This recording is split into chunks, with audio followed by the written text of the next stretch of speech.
Good evening sir.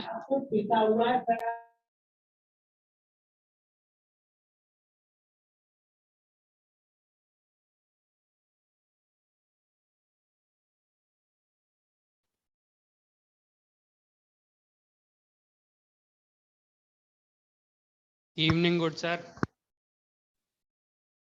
Evening sir.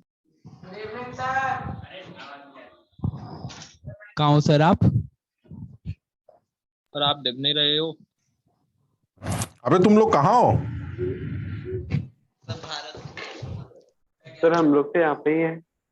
आप दिख ही नहीं कहाँ रहे हो सर। भैया, दिखाई नहीं दे रहे हो? हाँ सर, कहाँ हो आप? सर आप आप हमें नहीं दिखाई नहीं दे रहे। आइला सर जादू। आप दिखाई नहीं दे रहे हो सर। वे आप आप लोग- साइड में खड़े हो सर। सर बोर्ड आपकी पे रिफ्लेक्शन दिखाई दे रही है, कुछ थोड़ा- पी रहे हो आप। सर आप कुछ पी रहे हो कह रहे सर हैं? मजाक कर रहे हैं। Good evening sir. Good evening.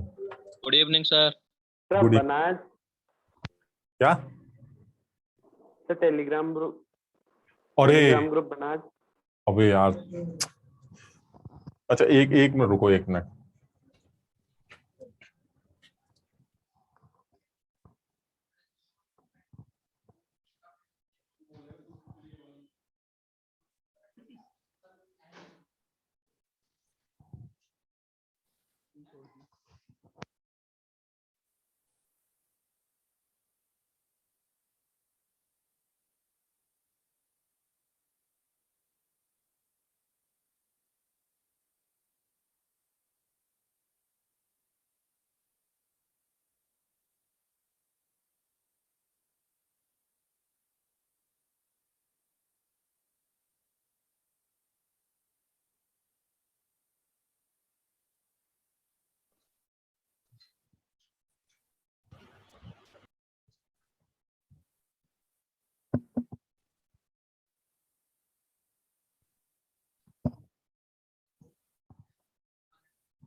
हमें आज कर लिया हमने पक्का जुगाड़।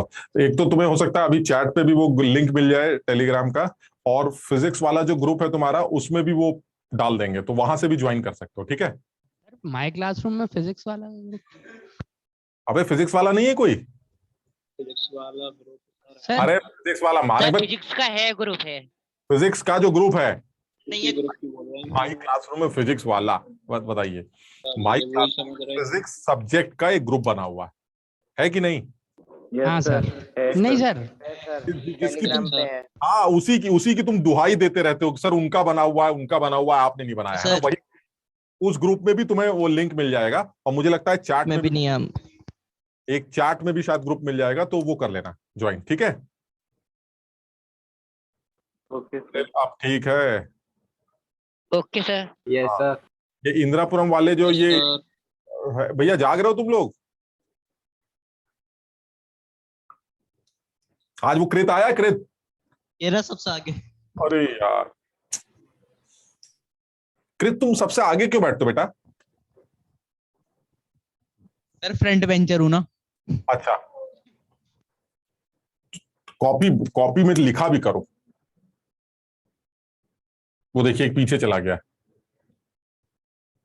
हम सोच रहे हैं बच्चे बड़े कर लें। एक मिनट रुको जरा।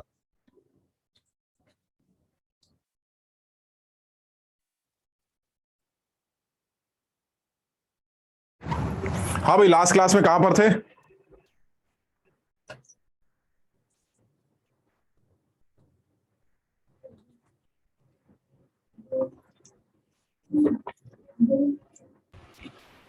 सर आप स्पेक्ट्रल लाइंस का डायग्राम बता रहे थे। अच्छा, और आज आगरा के बच्चे घर से क्लास कर रहे हैं सारे?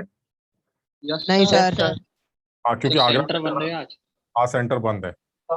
ठीक है, और इंदिरापुरम का क्यों खुला हुआ है? इंदिरापुरम खुला हुआ है। हाँ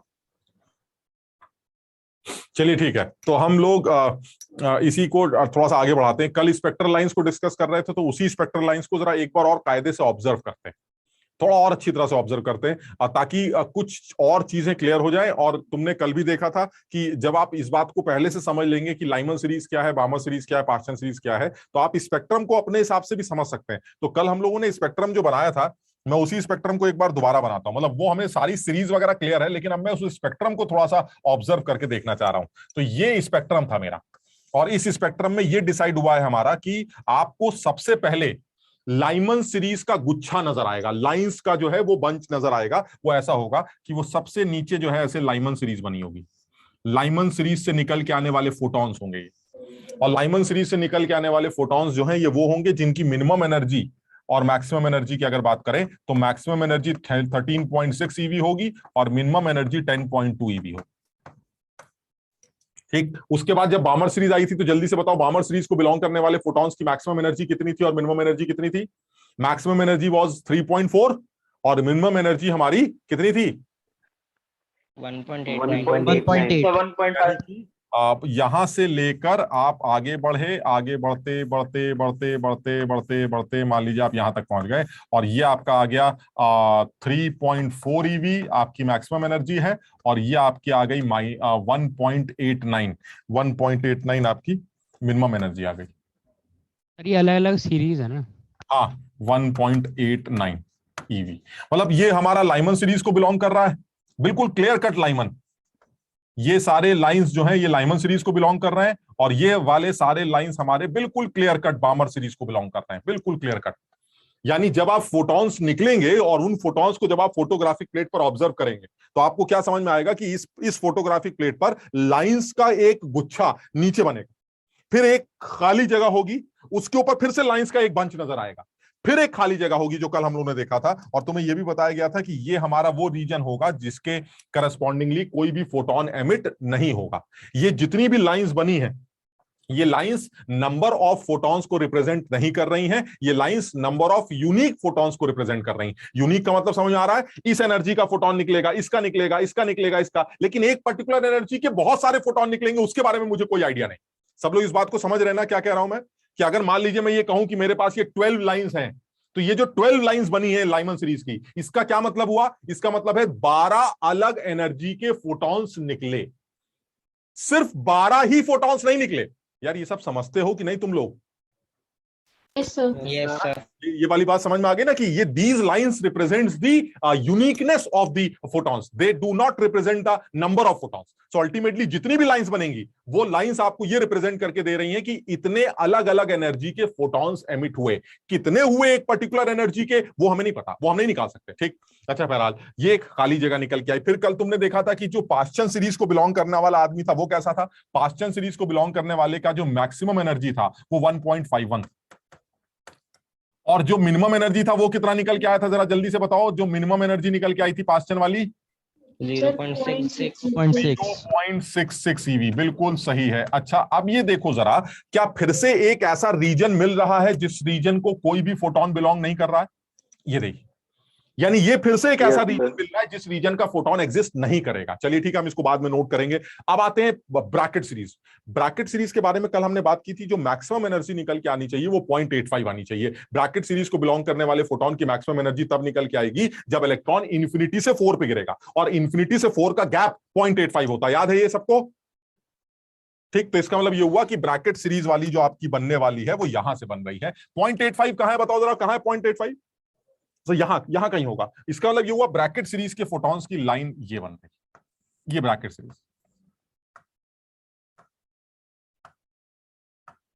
और ब्रैकेट सीरीज को बिलोंग करने वाले फोटॉन्स की मैक्सिमम एनर्जी कितनी है और मिनिमम एनर्जी कितनी है ये हमें पता है। ये हमारी मैक्सिमम एनर्जी होगी 0.85 ईवी, और जरा जल्दी से बताओ मिनिमम एनर्जी कितनी होगी? 0.31 ईवी। क्लियर? क्योंकि 5 से 4 का जो गैप होगा वो 0.31 के आसपास होगा। अब जरा ब्रैकेट के बाद पी फंड सीरीज की बात और कर लेते हैं, बस एक सेकंड लास्ट, और इसके बाद बात नहीं करेंगे। पी फंड सीरीज बताओ, पी फंड सीरीज की मैक्सिमम एनर्जी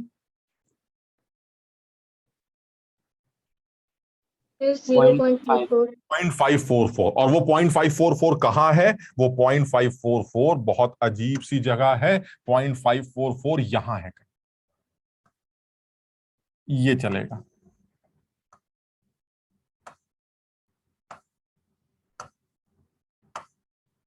यानी कि ये आपकी मैक्सिमम एनर्जी हो गई, दैट इज 0.544 ईवी, और मिनिमम अगर तुम माइनस करके बता सको तो बता दो। 0.544 और 0.38 का जो गैप आएगा वो 0.16 के आसपास आएगा, 0.16। क्लियर है ये?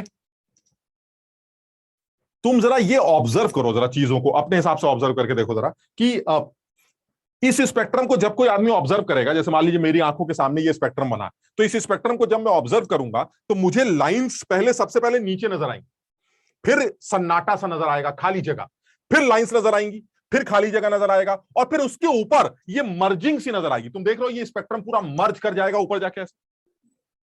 यानी जो क्लियर कट स्पेक्ट्रम समझ में आ रहा है वो ये आ रहा है कि भाई देखिए ऐसा है, कुछ स्पेक्ट्रम ऐसा दिखेगा, नीचे लाइन होंगी, फिर सन्नाटा ऊपर लाइन होंगी, और उसके बाद सर ऐसे खिचड़ी सी बन जाएगी ऐसे, ये सीन। इसका मतलब ये हुआ मैं कम से कम और कुछ नहीं तो इस स्पेक्ट्रम में जो क्लियर कट रीजन्स हैं उनको याद करके जा सकता हूं, ताकि मुझे हिट एंड ट्रायल यूज ना करना पड़े। और वो जो क्लियर कट रीजन है वो तुम्हारे सामने है, मैं उन क्लियर कट रीजन को लिखता हूं।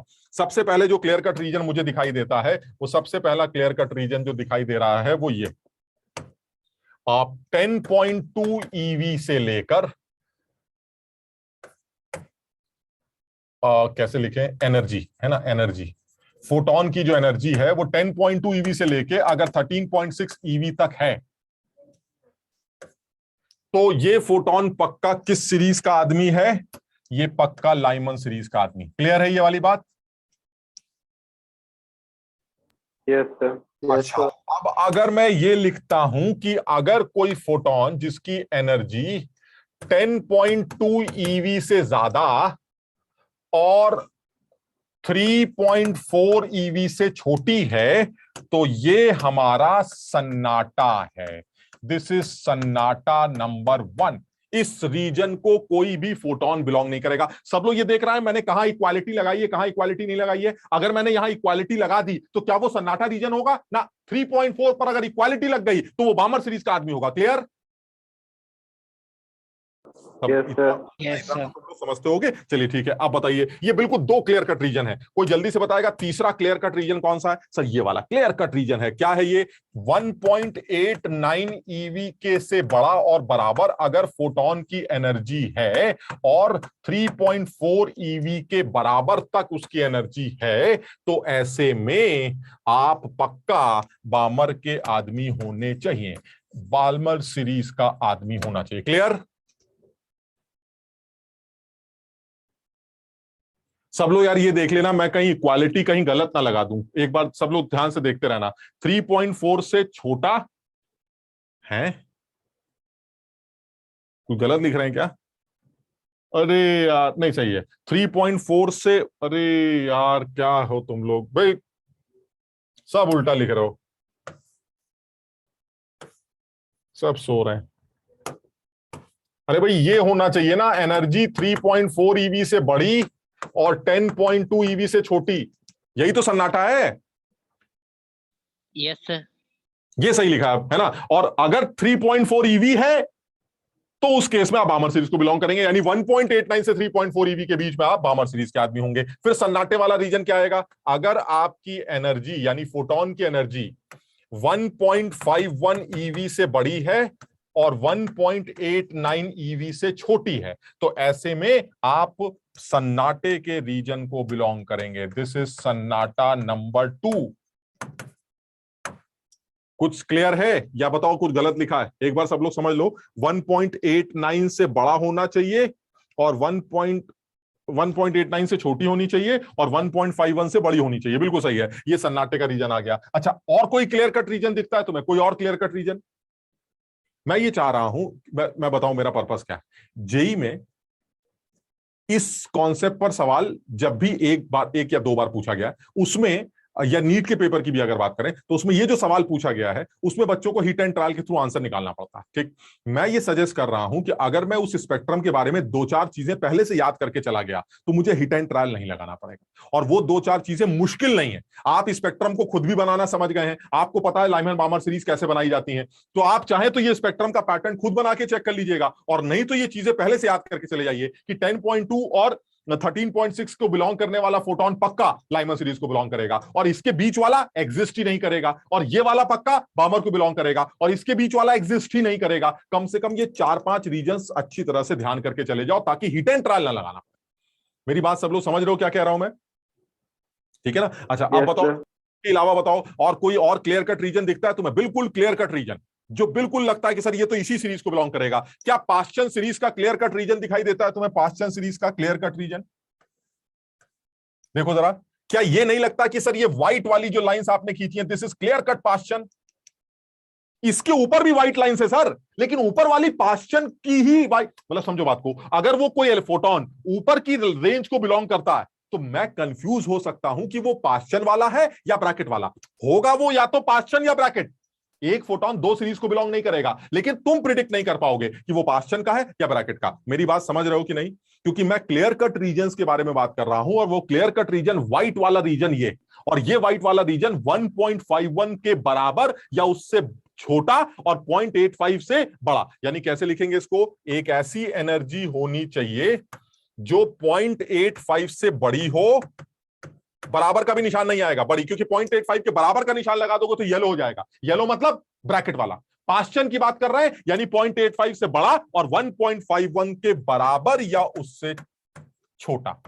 This is clear cut Paschen region. Clear है ये वाली बात? थोड़ी सी तुम भी अकल लगा सकते हो। सही, लास्ट वाली समझ में नहीं।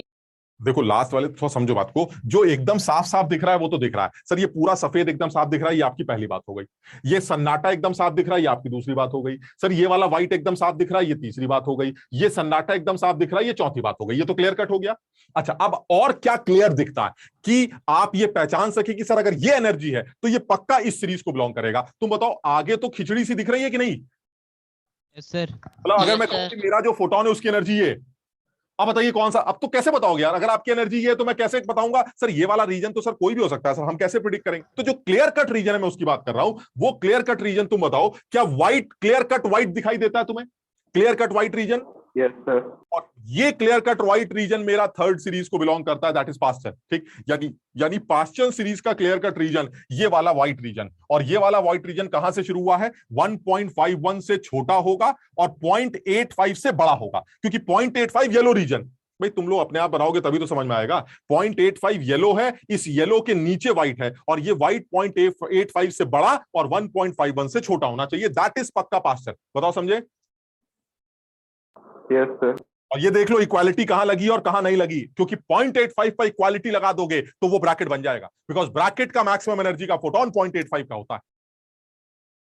देखो ये सब बातें उस लेवल पे चल रही हैं जिस लेवल पे बच्चा तैयारी करना चाह रहा है, अदरवाइज तो खेल कूद तो खेल ही लिया था हमने। परसों ये पहले ही सैटरडे फ्राइडे के दिन लाइमन बामर सीरीज हो गई थी हमारी। हमने पिछली क्लास भी इसी सीरीज को एक बार डिटेल में डिस्कस किया, और आज की क्लास में भी ये सीरीज इसलिए इस तरह से डिस्कस कर रहे हैं बिकॉज अगर हम उस अच्छे लेवल पर तैयार होना चाहते हैं, मैं भी चाह रहा हूं कि आप अननेसेसरी हिट एंड ट्रायल के चक्कर में बिल्कुल ना पड़े। हिट एंड ट्रायल लगाने का कोई फायदा नहीं है। आप बढ़िया तरीके से अपने आप अपना काम करिए आप, और मुझे क्या लगता है कि वो इन्हीं 2-4 रीजन से ही मेनली सवाल पूछ लेगा। समझ लीजिए बात को, ये बस इन्हीं 2-4 रीजन सवाल पूछेगा, क्योंकि उसके लिए तो ये बहुत बड़ी बात हो जाएगी कि भाई आपने एक ऐसा सवाल पूछा जो हिट एंड ट्रायल से लगाना है। हिट एंड ट्रायल कैसे लगाएंगे? और जो आदमी समझदार है वो क्या समझता है कि अरे सर ये तो लाइमन का है, ये बामर का है, ये सन्नाटे वाला रीजन का सवाल है, हम अपने आप कर लें।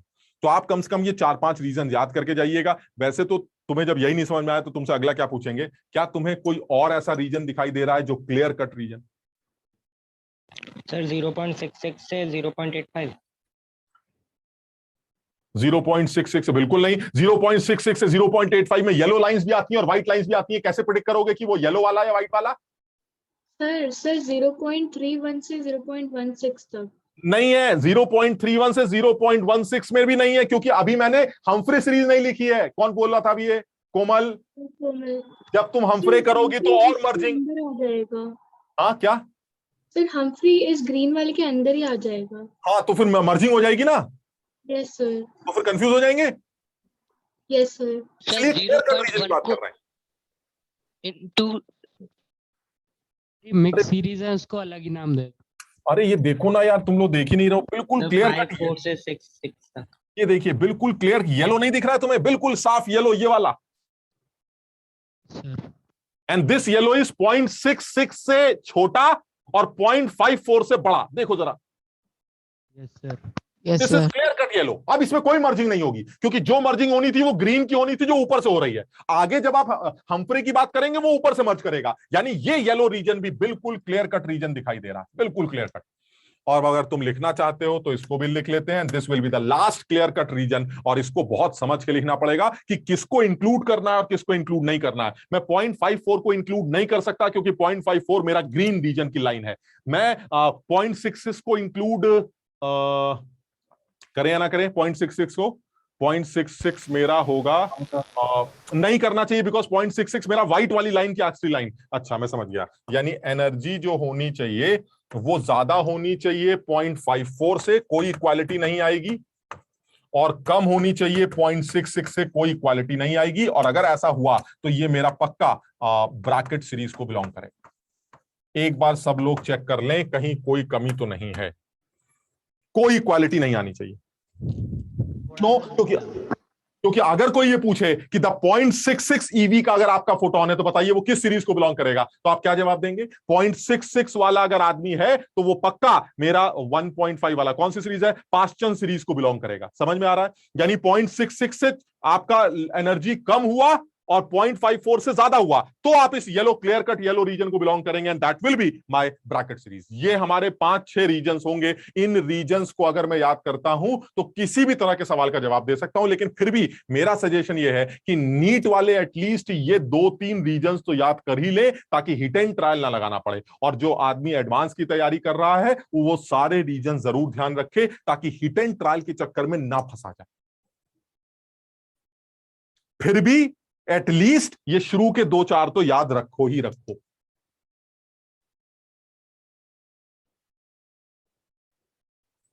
आराम से एक बार समझ के देख लो। सर इसके ऊपर 1-2 क्वेश्चंस करवा दीजिए। हाँ, मतलब आप एक आध सवाल लिख लेते, कोई भी सवाल अभी बना लेते हैं, अभी चलो कर लेते हैं।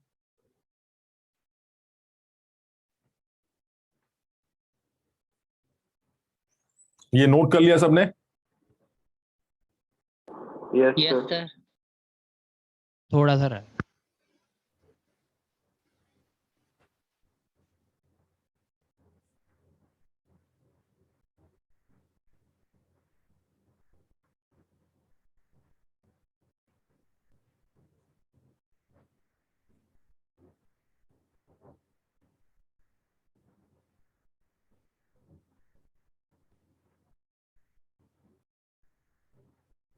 सर आपने सेकंड लाइन में यू लिखा है, 4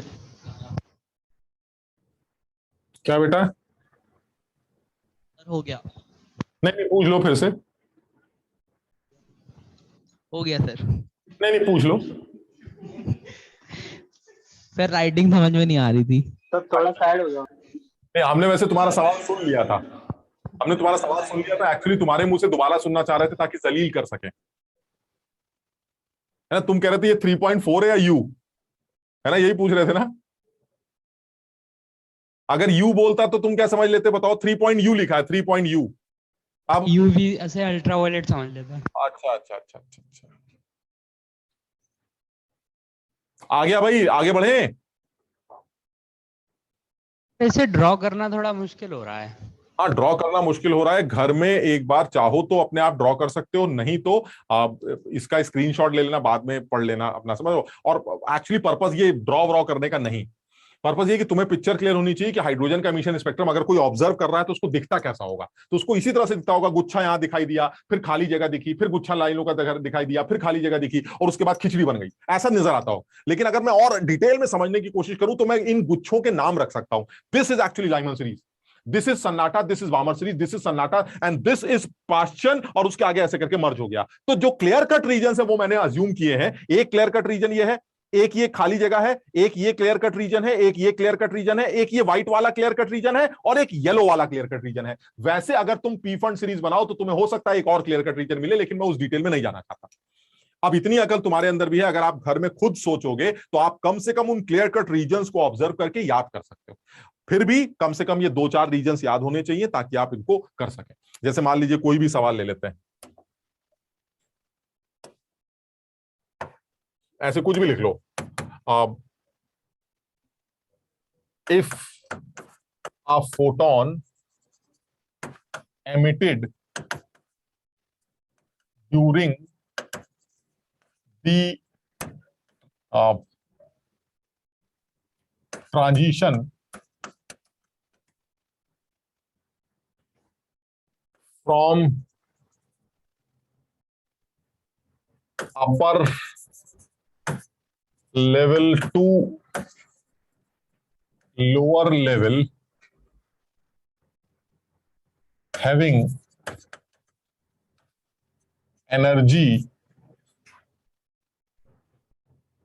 6.732 EV,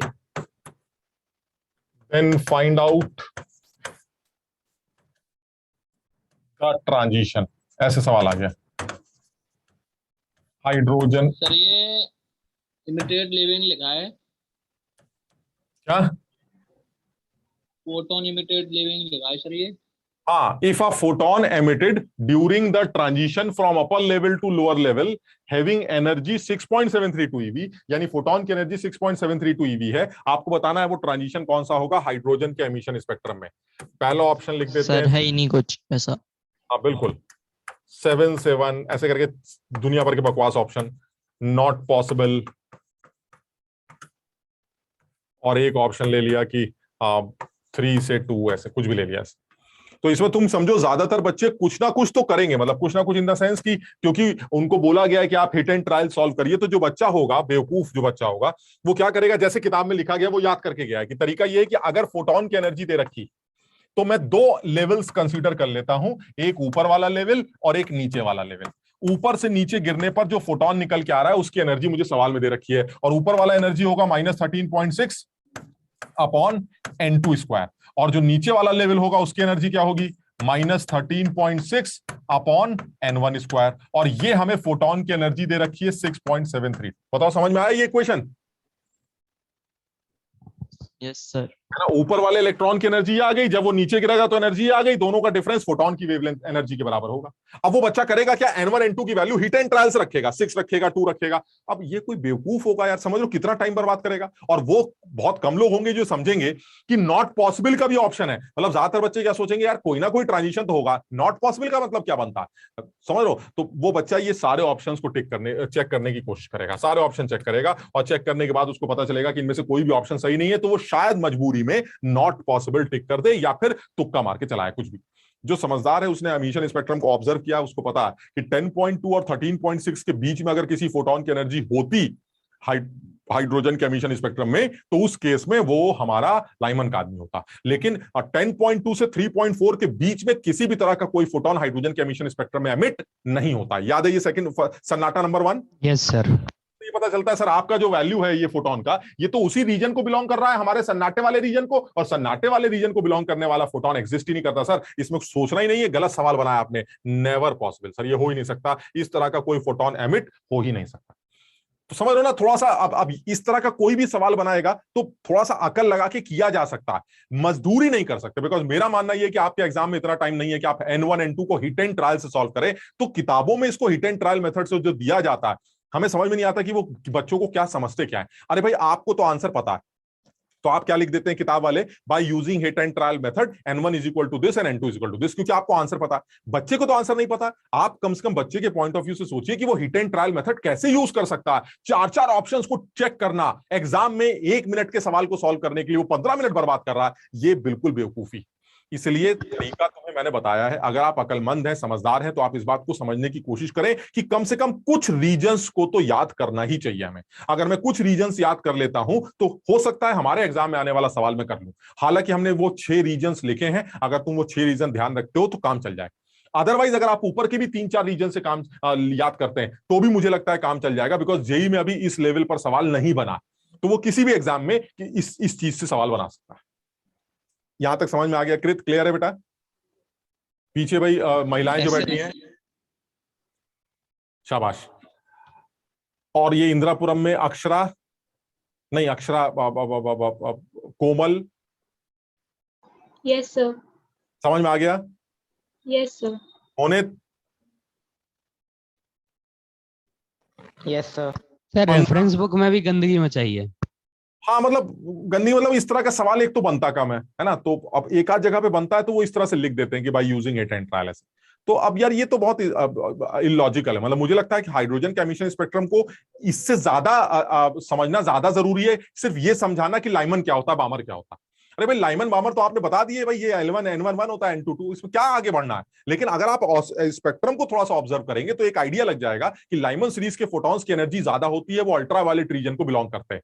इसके अलावा बामर सीरीज के फोटॉन्स की एनर्जी कम होती है जो विजिबल रीजन को बिलोंग करते हैं। और उसके बाद की जितनी सीरीज है उन सारी सीरीज के फोटॉन्स की एनर्जी काफी कम होती है। ये देख लीजिए, काफी कम होती है। तुमने देखा था ना वो एनर्जी जो अभी हमने निकाली थी, काफी कम होती है। तो वो सारे के सारे इंफ्रारेड रीजन को बिलोंग करते हैं। यानी लाइमन सीरीज के अल्ट्रावायलेट रीजन को विजिबल रीजन वाले आ गए बामर सीरीज के, और उसके बाद पास्चन, ब्रैकेट, पिफन जो भी कुछ है, they all belongs to infrared region के फोटॉन्स। इसको भी मेंशन कर लेना भाई। लाइमन वाला अल्ट्रावायलेट लिख दिया था तुम लोगों ने, यस सर। बामर वाला विजिबल लिख दिया था, यस सर। और बाकी सारे जितने भी सीरीज हैं वो सारे हमारे इंफ्रारेड की एनर्जी काफी कम होती है, बाकी सारे इंफ्रारेड रीजन को बिलोंग करते हैं।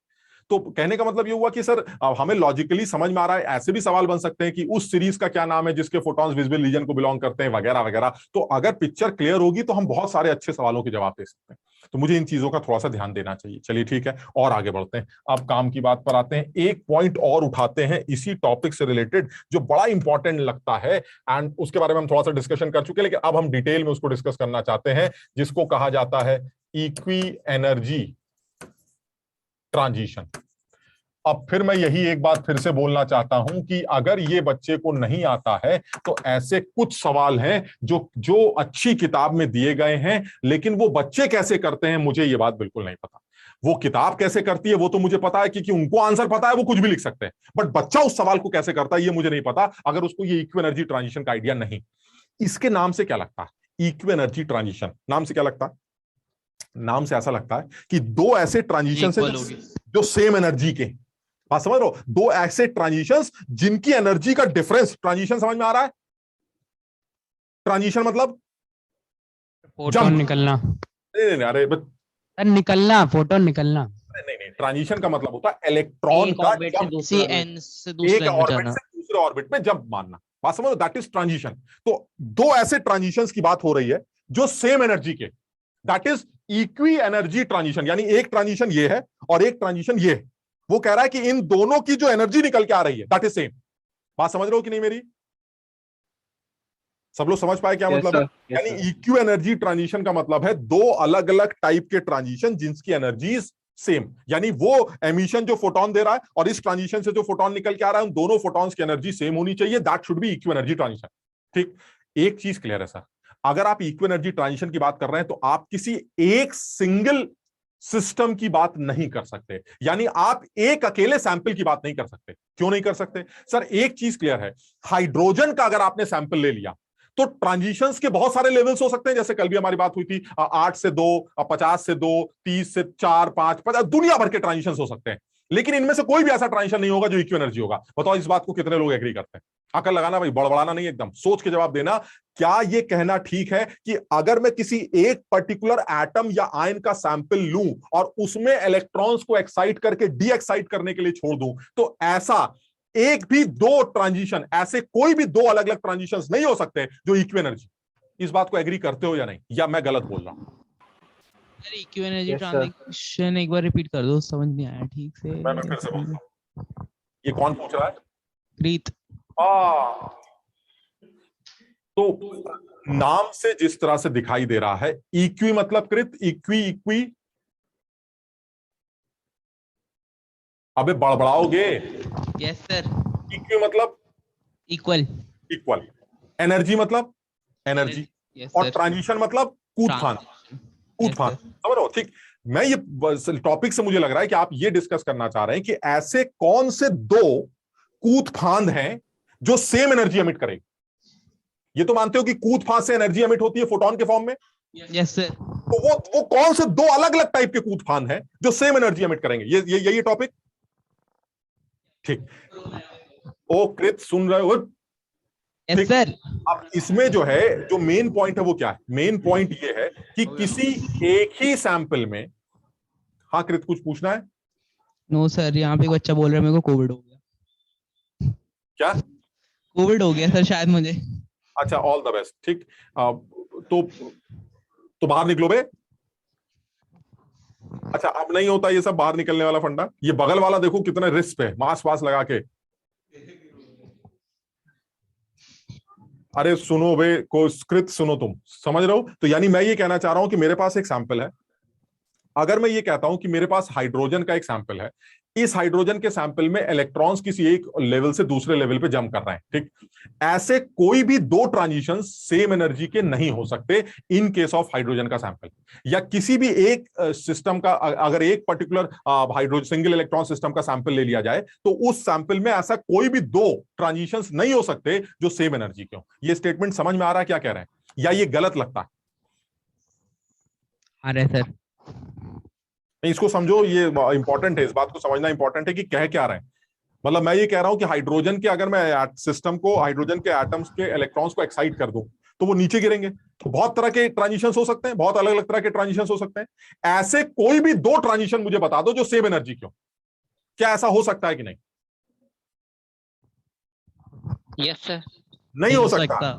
ये बिल्कुल ऐसा नहीं हो सकता। क्यों नहीं हो सकता? क्योंकि सर हर लेवल की एनर्जी अलग अलग है, और जब हर लेवल की एनर्जी अलग है तो उनके डिफरेंसेस भी अलग अलग होंगे। यानी अगर कोई भी इलेक्ट्रॉन यहां से यहां गिरता है तो सर इन दोनों लेवल्स की एनर्जी अलग है, इनका डिफरेंस एक अलग वैल्यू निकल के आएगा, इनका डिफरेंस कोई और वैल्यू निकल के आएगा, ये डिफरेंस कोई और वैल्यू निकल के आएगा, ये डिफरेंस कोई और वैल्यू निकल के आएगा। क्यों? क्योंकि सर एनर्जीज हर ऑर्बिट की फिक्स है, उनका डिफरेंसेस भी फिक्स है। किसी एक सैंपल के अंदर दो एक जैसी एनर्जी के ट्रांजिशंस नहीं हो सकते। अगर वो ट्रांजिशंस ही सिमिलर हुए तो ही एनर्जी सिमिलर होगी। बात समझे कि नहीं? मतलब मान लो एक एटम 10 से 2 में गिरा, तो दूसरा एटम भी जब 10 से 2 में गिरेगा तो सेम एनर्जी निकल के आएगी। लेकिन ऐसा नहीं हो सकता मैं 10 से 2 में गिरूंगा और तुम 50 से लेके 4 में गिरना, एनर्जी का डिफरेंस तुम्हारा और मेरा सेम आ जाएगा। ये नहीं पॉसिबल है। बताओ ये वाली बात समझ रहे हो कि नहीं?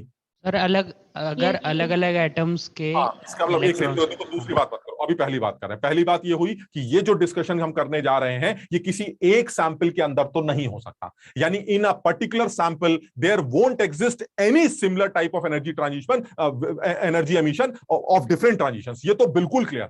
डिफरेंट ट्रांजिशंस को कंसीडर कर रहे हो और सेम एनर्जी एमिट कर रहे हो, ये सिंगल इलेक्ट्रॉन सिस्टम के किसी एक सिस्टम से तो नहीं हो सकता। यहां तक समझ में आई बात? सर तो फिर आप ये वाला टॉपिक क्या करने के लिए पढ़ रहे हैं? हम ये टॉपिक दो अलग अलग सिस्टम्स को रिलेट करना चाहते हैं। समझो जरा बात को, क्या रिलेट करना चाहते हैं हम? ये रिलेट करना चाह रहे हैं कि एक ट्रांजिशन हो रहा है ये N2 से N1 एक ऐसे सिस्टम में जिसका एटॉमिक नंबर Z1। जरा समझो बात को, अलग अलग एलिमेंट्स। बिल्कुल, तो अलग अलग सिंगल इलेक्ट्रॉन सिस्टम की बात चल रही है। और फिर क्या इस सूरत में एक फोटोन एमिट होगा? होगा। चलिए ठीक है। अब अगर Z1 वाले का कोई और ट्रांजिशन लेते हो, Z1 वाले का, तो सर वो ये एनर्जी नहीं निकल सकती। ये क्लियर? मेरी बात समझ रहे हो कि नहीं? Z1 वाले में अगर आप कोई और ट्रांजिशन ले लें N4 से N3, 50 से 2, तो सर कुछ कर लीजिए, सर सेम एनर्जी के फोटोन तो नहीं निकल सकता। अब मैं क्या करना चाह रहा हूं? इक्वल एनर्जी का मतलब अब मैं किसी दूसरे सैंपल के पास चलता हूं, और दूसरा सैंपल एक ऐसा सैंपल है जिसका एटॉमिक नंबर Z2। अब ये ऊपर से नीचे गिरेगा और ये भी फोटोन एमिट करेगा जिसकी अपनी एक एनर्जी होगी। अगर ये दोनों एनर्जी सेम हो गई तो this transition, they both are equi energy transition. इन दोनों ट्रांजिशंस को इक्व एनर्जी ट्रांजिशन का नाम दे दिया जाएगा। This is equi energy. मेरी बात सब लोग समझ रहे हैं? Yes sir. यही दो अलग अलग एटम्स को कंपेयर कर रहे हैं हम लोग। दो अलग अलग एटम्स या दो अलग अलग सिंगल इलेक्ट्रॉन सिस्टम्स में दो डिफरेंट ट्रांजिशंस हो रहे हैं जिनकी एनर्जी सिमिलर होगी या नहीं होगी। अगर होगी तो उस ट्रांजिशन को इक्व एनर्जी ट्रांजिशन का नाम दिया जाएगा। यह क्लियर है कि एक ही सिस्टम में दो अलग अलग ट्रांजिशन सिमिलर एनर्जी के नहीं होंगे। ये क्लियर? वाई? बिकॉज हर ऑर्बिट की एनर्जी फिक्स है, उन ऑर्बिट्स की एनर्जीज का डिफरेंस फिक्स है, इसलिए वो डिफरेंस किन्हीं दो ऑर्बिट्स के लिए फिक्स होगा, किन्हीं अलग दो ऑर्बिट्स के लिए फिक्स नहीं हो सकता, सेम नहीं हो सकता। तुम लोग पहले जब तक देखो मेरी बात समझोगे नहीं ना, तुम्हें समझ में नहीं आएगा। और मेरी बात समझने के लिए तुम्हें थोड़ी सी अकल लगानी पड़ेगी, बिकॉज ये इतने छोटी क्लास या इतनी छोटी बातें नहीं है कि टीचर जो कह रहा है वो ऐसी बात बोल रहा है कि अगर आपने सुन ली तो आपको याद हो जाएगी। मैं जो बात कर रहा हूं वो मेरी बात के साथ तुम्हें अपनी अकल लगाकर उसको समझना पड़ेगा, अदरवाइज नहीं समझ पाओ। क्योंकि मैं खुद ही इतनी क्लैरिटी से बोल ही नहीं रहा हूं कि तुम्हें समझा पाऊं। मैं खुद ही नहीं समझ पा रहा हूं कि तुम्हें ये बात बोलूं कैसे। ये जब तक आप अपनी अकल नहीं लगाएंगे तब तक ये बात मिक्स मैच नहीं होगी। इसको समझोगे तो समझ में आएगा। यानी एक सिंगल इलेक्ट्रॉन सिस्टम ये है, एक सिंगल इलेक्ट्रॉन सिस्टम ये है। इस सिंगल इलेक्ट्रॉन सिस्टम का एटॉमिक नंबर Z1 है, इस सिंगल इलेक्ट्रॉन सिस्टम का एटॉमिक नंबर Z2। Z1 में एक ट्रांजिशन हो रहा है N2 से N1 जिससे फोटोन निकल के आ रहा है। Z2 में एक ट्रांजिशन हो रहा है N4 से N3 जिससे एक फोटोन निकल के आ रहा है। ये दोनों फोटोन सेम एनर्जी के अगर हुए तो these two transitions are named as equal energy transition, ठीक। लेकिन Z1 के अंदर एक ट्रांजिशन और दूसरे वाले Z1 के अंदर सेम ट्रांजिशन सेम एनर्जी का नहीं हो सकता। यानी किसी एक सैंपल में दो अलग अलग ट्रांजिशन सेम एनर्जी के नहीं हो सकते। ये वाली बात समझ में आ गई? सब लोग समझ में दिया? समझ में आया बेटा? शाबाश, आगे बढ़े। ठीक। अब अगर ऐसा है कि ये दोनों ट्रांजिशन सिमिलर एनर्जी के हैं या नहीं, इसका क्या तरीका? तो हम एक काम करते हैं, हम इस फोटोन की एनर्जी जो निकल के आ रहा है यहां से निकालते हैं और इस फोटोन की एनर्जी यहां से निकालते हैं, ठीक। और दोनों की एनर्जीज को एक बार इक्वेट करके देख लेते हैं। यानी अगर सिमिलर एनर्जी का होगा तो इक्वेट करना पड़ेगा। तो एक काम करते हैं, सबसे पहले उधर से एनर्जी निकालते हैं। सब लोग अपने आप अकल लगा के बताना जो मैं लिख रहा हूं वो समझ पाए कि नहीं। -13.6 Z1 square upon N2 square minus -13.6 Z1 square upon N1 square.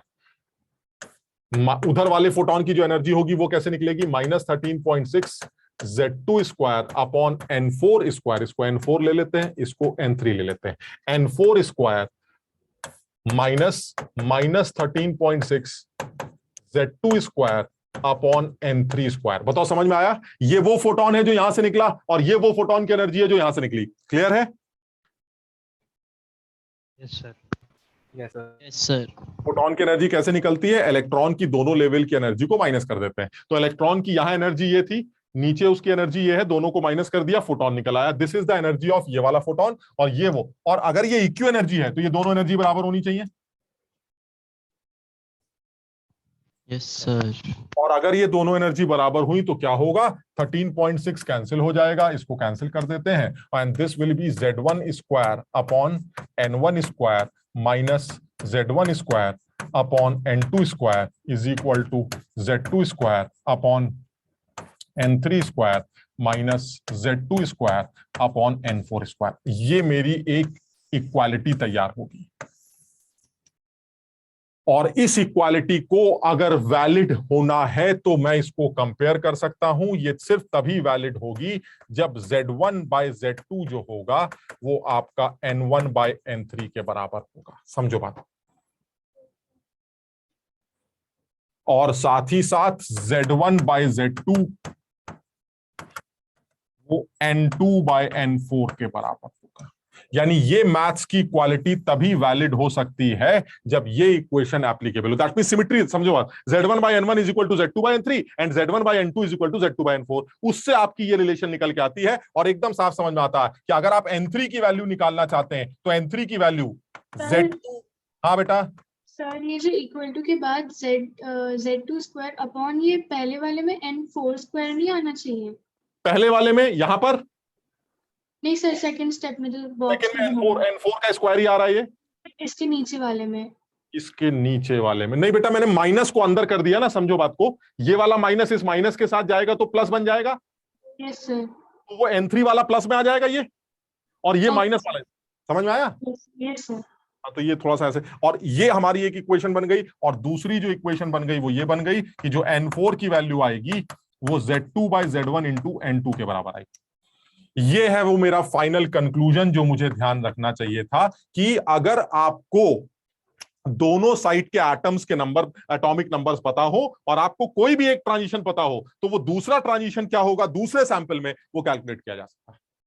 देखो ये तो गणित है जो तुम्हारे सामने है। हम इसको सीधे अपनी लैंग्वेज में बात समझाते हैं, वो तुम्हें ज्यादा समझ में आएगी। लेकिन फिर भी एक चीज क्लियर है कि अगर मान लीजिए मैं तुम्हें एग्जांपल के तौर पे समझाना चाहूं, ये Z1 मान लेते हैं 1 यानी हाइड्रोजन, और Z।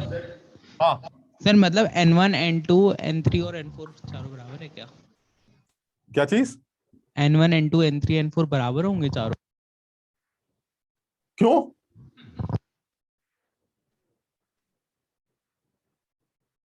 देखो कोविड में दिमाग तो कम चलता ही है,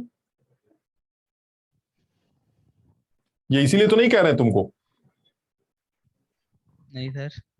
अब भाई बराबर क्यों होंगे? N1 और N3 आपस में बराबर होंगे, यानी Z2 Z1 बराबर है। सर N1 N2 लग N1 और N2 बराबर है, यानी वहीं से कूदे वहीं घुस गए। पी के आए हैं, जैसे नहीं आदमी पी के चला आया है, कुछ भी बोल देगा। अबे N1 और N2 दो अलग अलग लेवल हैं। एक आदमी N2 से N1 में जंप कर रहा है, N1 N2 बराबर कैसे हो सकते हैं? Yes sir. समझ गए ना? तो यानी यहां पर जो रिलेशन समझ में आ रहा है वो ये कि अगर आपको N1 गिवन हो तो N3 निकल आएगा, N4 N2 गिवन हो तो N4 निकल आएगा, ये इसका मतलब। अब मैं तुम्हें से एग्जांपल लेता हूं। ये बताओ, अगर मैं हाइड्रोजन का केस ले लूं और एक हीलियम प्लस का केस ले लूं, और मैं तुम्हें ये बताऊं कि हाइड्रोजन का एक ट्रांजिशन जो है वो 2 से 1 है, यानी इलेक्ट्रॉन जो है वो 2 से 1 में गिर रहा। एक सेकंड, इसको नेक्स्ट पेज पे पहले ये नोट कर लो सब लोग, पहले आराम से नोट कर लिया? No sir. एक बार नोट करो पहले, फिर उसको अपनी लैंग्वेज में समझ लेते हैं। ये सारी गणित ऐसी की तैसी हम अपने लैंग्वेज में कर लेंगे, हमारे लिए ज्यादा आसान हो जाएगा। ये सब छोड़िए, लेकिन कम से कम एक मैथ्स जो इसके पीछे इन्वॉल्व है वो पता होनी चाहिए कि आपने यहां से फोटोन की एनर्जी निकाली, यहां से फोटोन की एनर्जी निकाली, दोनों को आपस में इक्वेट कर दिया, मैथ्स की एक इक्वालिटी तैयार हुई, और ये इक्वालिटी तभी एप्लीकेबल है जब ये दो रिलेशंस वैलिड, और इन दो रिलेशन से आपने N3 और N4 की वैल्यू निकाल ली। यानी अगर आपको यहां का ट्रांजिशन पता है तो आपको यहां का ट्रांजिशन अपने आप पता चल जाएगा जो सेम एनर्जी का होने जा रहा है। पहले नोट कर लो इसको। यस सर, हो गया। हटा दें? रुक जाओ सर। हो सर, अभी नहीं हुआ। हाँ, एक बार नोट कर लो, आराम से नोट कर लो। और ये वाला जो इधर का N1 N2 हमने Z1 Z2 लिखा, इसको अभी छोड़ दो, मतलब Z1 1 है, Z2 इसे छोड़ दो, ठीक है ना? इसको अभी हम अलग से एक सवाल के तौर पे करते हैं, तब ज्यादा क्लियर हो जाए।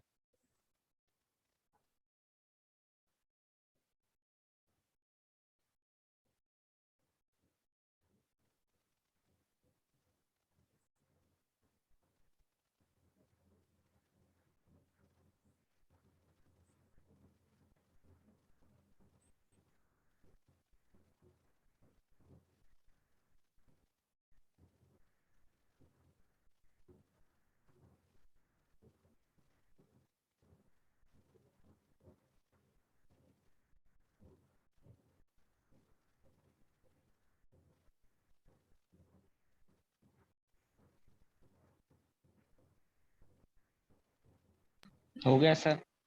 कर लिया?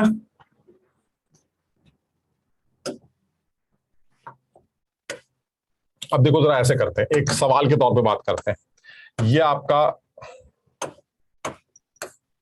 सेकंड लेवल ले लेते हैं, और ये आपका मान लीजिए फर्स्ट लेवल। एक इलेक्ट्रॉन ऐसे गिर रहा है हाइड्रोजन एटम के अंदर, ये हाइड्रोजन एटम का सैंपल, ठीक। और अब आपको ये बताना है कि सेम एनर्जी का जो ट्रांजिशन है वो हीलियम प्लस में किस ट्रांजिशन को आप सेम एनर्जी बोलेंगे, ये सवाल। मेरा सवाल समझ में आ गया? मैंने सिर्फ पिक्टोरियल फॉर्म में इसको दिखाया है, मैंने लैंग्वेज नहीं लिखी कि आप in a hydrogen atom a photon is emitted during the transition from of an electron from 2 to 1, same energy transition will be in case of helium plus। कहां से कहां होगा वो तुम्हें बताना, ठीक। सेम एनर्जी का अब वो कैसे निकालेंगे? सर देखिए ऐसा है, एक चीज तो क्लियर है, अगर मुझे हीलियम प्लस के अंदर ये सेम ट्रांजिशन निकालना है तो अभी हमारी बात हुई थी, ये जो है वो मेरा N1 है, ये मेरा N2 है, ये मेरा N4 है, क्लियर है, ये मेरा N3, सही है, ठीक। अच्छा, इसका जो Z है वो कितना होगा? This is my Z1 which is equal to 1 and this is my Z2 which is equal to 2। Clear है? हीलियम प्लस का Z2 होता है, ठीक। अच्छा, अब मुझे बताओ क्या इक्वेशन लगानी है, बताइए सर N3 की वैल्यू कैसे निकलेगी? मैंने क्या इक्वेशन बनाई थी? 2 और 4। N3 इज इक्वल टू, बिल्कुल सही है, N3 is equal to Z2 by Z1 into N1। जरा वैल्यूज पुट करके बताओ, Z2 कितना है? 2, Z1 कितना है? 1, और N1 की वैल्यू कितनी है? 1, सो N3 विल बी 2, यानी ये आ गया आपका 2। चलिए ठीक है, N4 निकालते हैं। N4 is equal to Z2 by Z1 into N2। Z2 कितना है? 2, Z1 कितना है? 1, N2 कितना है? 2, this will be 4, so this is 4। यानी अल्टीमेटली 4 से 2 का जो ट्रांजिशन होगा हीलियम प्लस में, वो सेम एनर्जी का ट्रांजिशन होगा जो हाइड्रोजन में 2 से 1 के बराबर होता है। बताओ समझ में आ रहा है? ये सेम एनर्जी ट्रांजिशन सर। तो सर ये इसका मतलब ये हुआ, ये वाले फॉर्मूले इंपॉर्टेंट है, ये ध्यान रखने चाहिए। मेरे पास बात खत्म, इससे काम चल जाएगा मेरा, सिर्फ मल्टीप्लाई करना है। अरे हम तो कहते हैं इससे, इसको भी छोड़ो यार, अब हमारी बात सुनो तुम, ये सब किताबी बातें, काम की बात सुनते हैं। अगर तुम्हें हाइड्रोजन का स्पेक्ट्रम दे दिया, हाइड्रोजन का लेवल दे रखा है ट्रांजिशन का, और आपको हीलियम प्लस का निकालना है, तो हाइड्रोजन के ऊपर वाले लेवल को हीलियम के Z से मल्टीप्लाई कर दो और नीचे वाले लेवल को भी हीलियम के Z से मल्टीप्लाई कर दो, अपने आप आंसर आ जाए। कैसे? If it is 2 then it will be 4। क्यों? क्योंकि हीलियम का Z 2 होता है। If it is 1 it will be 2 क्योंकि हीलियम का Z 2 होता है। समझो, अगर वो कहता है सेम एनर्जी का ट्रांजिशन लिथियम +2 में कैसे निकलेगा, तो 3 से मल्टीप्लाई कर दो। ये 2 है तो लिथियम +2 में जाओगे तो 3 से मल्टीप्लाई करेंगे, दिस विल बी 6। और अगर ये 1 है तो आप 3 से मल्टीप्लाई करेंगे, multiplied by 3 it will be 3। So 6 to 3 is same energy as 2 to 1 of hydrogen atom. It is also same energy of 4 से 2 ऑफ हीलियम प्लस। कुछ समझ पाए कि नहीं? यानी अगर आपको हाइड्रोजन के ट्रांजिशन को हीलियम प्लस लिथियम +2 बेरिलियम +3 में कन्वर्ट करना हो तो हाइड्रोजन के ऊपर वाले लेवल को अगले वाले के Z से मल्टीप्लाई कर दो और नीचे वाले लेवल को अगले वाले Z से मल्टीप्लाई कर दो, आपको ट्रांजिशन मिल जाएगा। अगर आपको वापस आना है तो Z से डिवाइड कर दीजिए, आगे जाना है तो मल्टीप्लाई कर दीजिए। बात समझ लो कि नहीं? इसमें कोई केमिस्ट्री नहीं, सीधी बात कर रहे हैं। ये सब फॉर्मूला की ऐसी की तैसी सीधी बात करते हैं। अगर हाइड्रोजन का कोई भी ट्रांजिशन गिवन हो तो आप किसी भी सिंगल इलेक्ट्रॉन सिस्टम के अंदर सेम एनर्जी का ट्रांजिशन निकालने के लिए उस सिंगल इलेक्ट्रॉन सिस्टम के Z से हाइड्रोजन के दोनों लेवल्स को मल्टीप्लाई कर दीजिए, आपको नया ट्रांजिशन मिल जाएगा जो सेम एनर्जी का होगा उस सिस्टम। सब लोग इसको आराम से समझने की कोशिश करो, बात सीधी सीधी है, बहुत आसान। मैं इसको अगले पेज पे फिर से लिख के दिखाता हूं एक बार। मतलब मैं ये कह रहा हूं कि सर यही आपने पहले भी बताया था। हाँ बिल्कुल, यहां पर अगर मान लीजिए आपका ये N2 है, बल्कि N2 ले लेते हैं, ये N2 है और ये आपका N1 है हाइड्रोजन के अंदर। तो अगर आपको हीलियम प्लस के अंदर सेम एनर्जी का ट्रांजिशन चाहिए तो आप इसको 2 से मल्टीप्लाई कर दीजिए, इसको भी 2 से मल्टीप्लाई कर दीजिए, आपका ये एक लेवल आ जाएगा 2N2 और ये आपका लेवल आ जाएगा 2N1। बात खत्म, ये हीलियम प्लस का आ जाएगा। सिमिलरली अगर आपको लिथियम +2 का चाहिए तो आप इसको 3 से मल्टीप्लाई कर दीजिए, ये आ जाएगा 3N2 और नीचे वाला 3 से मल्टीप्लाई करने के बाद आ जाएगा 3N1।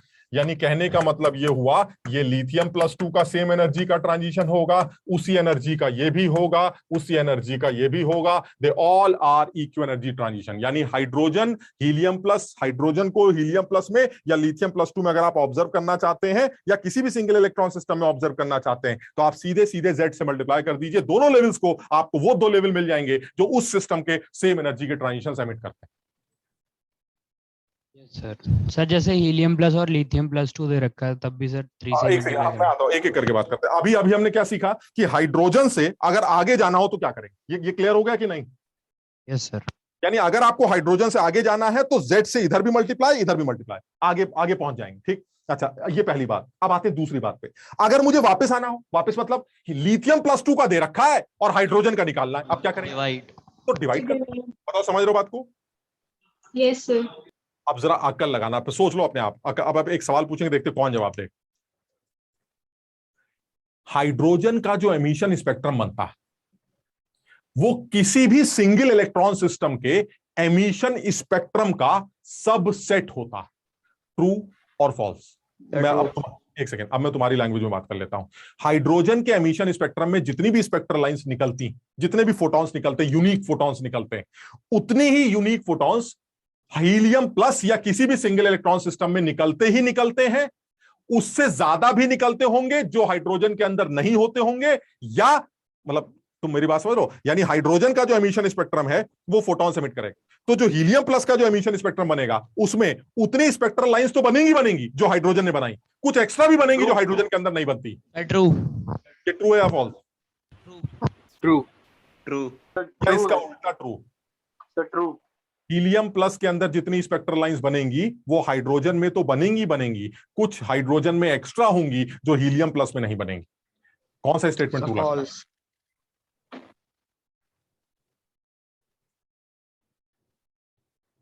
हाइड्रोजन का emission spectrum is the subset of any hydrogen like species emission spectrum. This is, ये बिल्कुल ट्रू। हाइड्रोजन का एमिशन स्पेक्ट्रम हमेशा एक सबसेट की तरह बिहेव करता है। क्यों? क्योंकि हाइड्रोजन का आप कोई ट्रांजिशन मुझे बता दीजिए, कोई ट्रांजिशन आपके मन में जो ट्रांजिशन आ रहा हो बताइए। सर 5 से 2, ठीक है 5 से 2, बताओ हीलियम प्लस में कौन सा होगा सेम एनर्जी का? 10 से 4। 10 से 4। बात समझ रहे हो? 2 से मल्टीप्लाई कर दिया दोनों को, सबके समझ में आया? अब बताओ यानी 5 से 2 वाला हीलियम प्लस में है या नहीं? Yes sir. 10 से 4। अच्छा ठीक है, इसी तरह से कोई और ले लो। अरे भाई मल्टीप्लाई करोगे तो कोई ना कोई तो आ ही जाएगा ना। अच्छा अब उल्टा करते हैं। उल्टा कैसे? सर इसका जो है वो 4 से 2 है। अब बताइए हाइड्रोजन में कौन सा होगा 4 से 2 वाला? उधर 2 से 1। आप डिवाइड करेंगे तो 4 को 2 से डिवाइड किया 2 आया, 2 को 2 से डिवाइड किया 1 आया, यानी 4 से 2 वाला इस 2 to 1 वाला। क्लियर? सर अच्छा अब और बताना, अगर इसका 3 से 2 है तो उसका क्या करें? डिवाइड करेंगे 3 को किससे? 2 से। कितना आया? एक सेकंड, ठीक है। 2 हीलियम प्लस है ना, तो 3 को 2 से डिवाइड करोगे कितना आया? 3/2 1.5। क्या 1.5 कोई ट्रांजिशन हो सकता है, कोई लेवल हो सकता है? No sir. क्या पता चला? इससे ये पता चला कि तुम्हारे अंदर ऐसे ट्रांजिशंस एग्जिस्ट करेंगे जो मेरे अंदर एग्जिस्ट नहीं कर पाएंगे, लेकिन मेरे ऐसा एक भी नहीं होगा जो तुम्हारे अंदर एग्जिस्ट नहीं कर सकता। क्यों? क्योंकि मुझसे तुम तक जाने में मल्टीप्लाई किया जाता है और इंटीजर्स का मल्टीप्लिकेशन हमेशा इंटीजर आता है, लेकिन तुमसे मेरे पास आने के लिए डिवाइड किया जाता है और इंटीजर्स का डिवीजन इंटीजर आए ये जरूरी नहीं होता। बताओ कुछ समझे मेरी बात? यस यानी हाइड्रोजन का एमिशन स्पेक्ट्रम मुझे हर जगह दिखेगा, तुम्हारे अंदर कुछ और भी दिखेगा जो वहां नहीं दिखेगा। दैट मींस तुम मेरे अंदर हो, मैं तुम्हारे अंदर नहीं हूं। मतलब क्या हुआ? इसका मतलब तुम मेरे सबसेट हो, मैं तुम्हारा सबसेट नहीं हूं।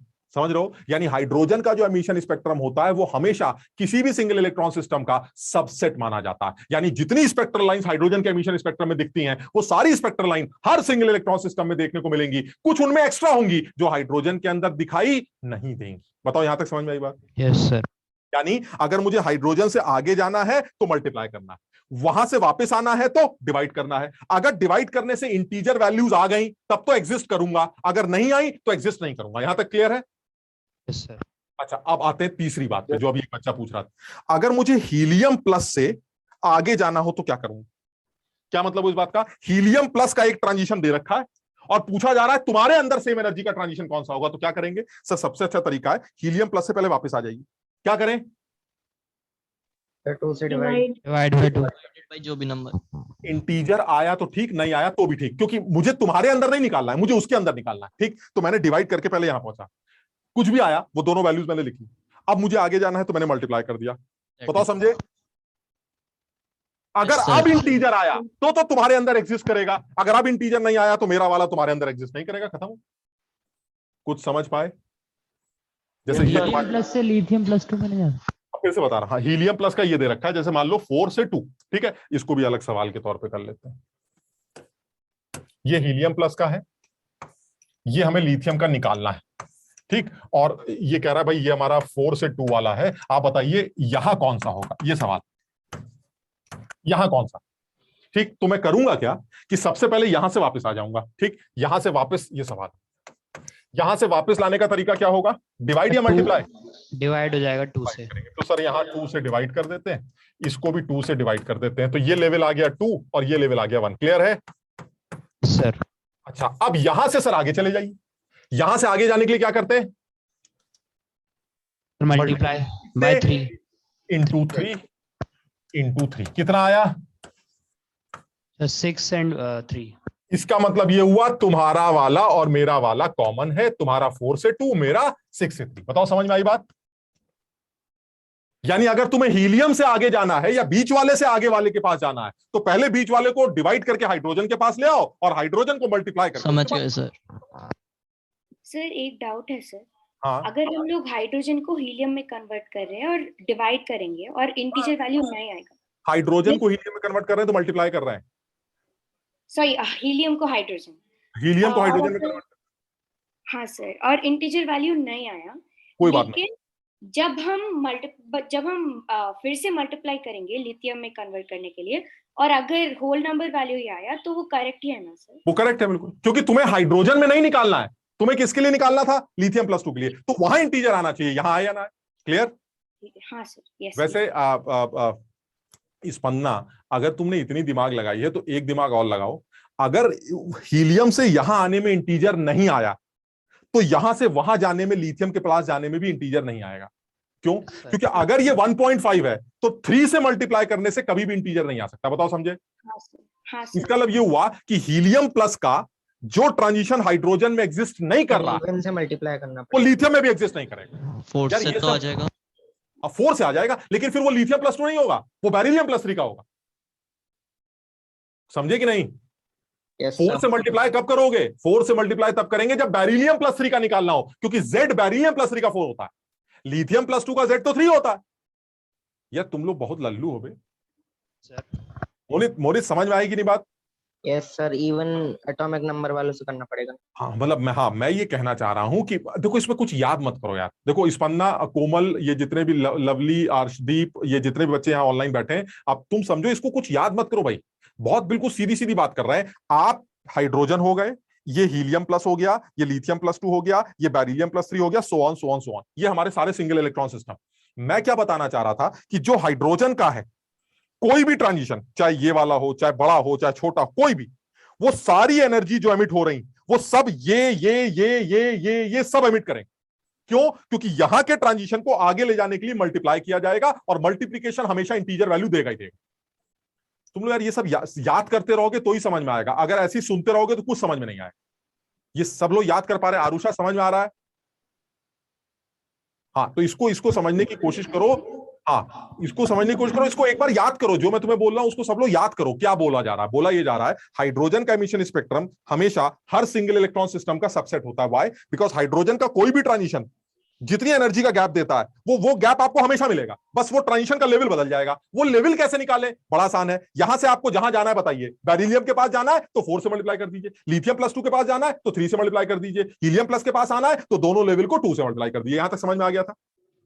ठीक, अच्छा अब उल्टा करते हैं। सर वहां से अगर आप वापस आना चाहते हैं तो डिवाइड कर दीजिएगा। हाँ, डिवाइड करते वक्त इंटीजर आएगा ये जरूरी नहीं सर।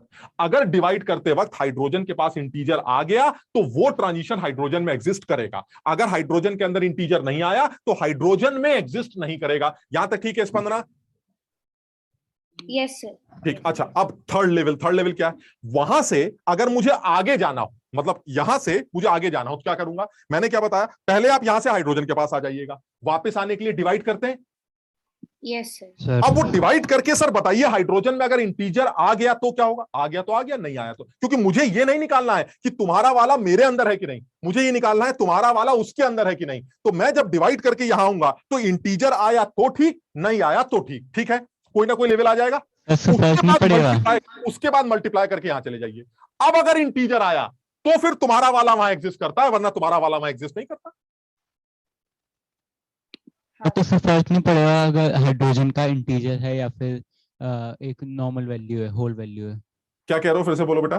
सर मैं कह रहा हूँ अगर मतलब इंटीजर में आता है या फिर एक होल नंबर वैल्यू में आता है, कोई फर्क नहीं पड़ेगा ना उससे? हाँ, उससे कोई फर्क नहीं पड़ेगा वो होल नंबर वैल्यू आती है नहीं आती, क्योंकि हाइड्रोजन के अंदर तो मुझे निकालना ही नहीं है, मुझे तो आगे वाला निकालना है। और अगर आगे वाला निकालना है तो तुम्हारा जो आए सो आए, आगे वाला इंटीजर आना चाहिए। वो अगर इंटीजर नहीं आया तो एग्जिस्ट नहीं करेगा। डिवाइड ही क्यों करना है जब 2 1 ही आना है हाइड्रोजन का? तो हाइड्रोजन का अगर 2 और 1 ही आना है तो डिवाइड ही क्यों करना है सर? जैसे अगर हम लिथियम +2 में अगर 6 को 3 से डिवाइड करेंगे तब भी 2 ही आएगा। हाँ। उधर से भी डिवाइड कर रहे हैं तब भी 2 आ रहा है, हीलियम प्लस से। इसके पानी मारू मुंह पे। अबे क्या बोल रहे हो, हम समझ ही नहीं पा रहे हैं। मतलब सोचिए ये लेवल है बच्चों का कि मास्टर कंफ्यूज हो जाता। हम समझ ही नहीं पा रहे क्या पूछ रहे हो। सर मैं ये कह रहा हूँ सर, जैसे आप बता रहे हो ना कि डिवाइड करके वो आ जाता है। कौन आ जाता है सर? जैसे हाइड्रोजन प्लस के लिए लाने के लिए जैसे हमने हीलियम प्लस, हाइड्रोजन प्लस के लिए नहीं, हीलियम प्लस के लिए। हाँ हाँ, तो उससे डिवाइड किया 2 से, क्योंकि किसको डिवाइड किया 2 से? सर जो N4 है उसको डिवाइड किया 2 से। मतलब ये वाले को हाँ 2 से डिवाइड किया तो यहां आ गए। हाँ सर। हाँ सही है सर ऐसे अगर लिथियम +2 में N6 को 2 से डिवाइड करो तब भी वो सॉरी 3 से डिवाइड करो तब भी 2 ही आना है। हाँ सर तो वो 2 ही आना है तो डिवाइड करने की जरूरत ही क्या है?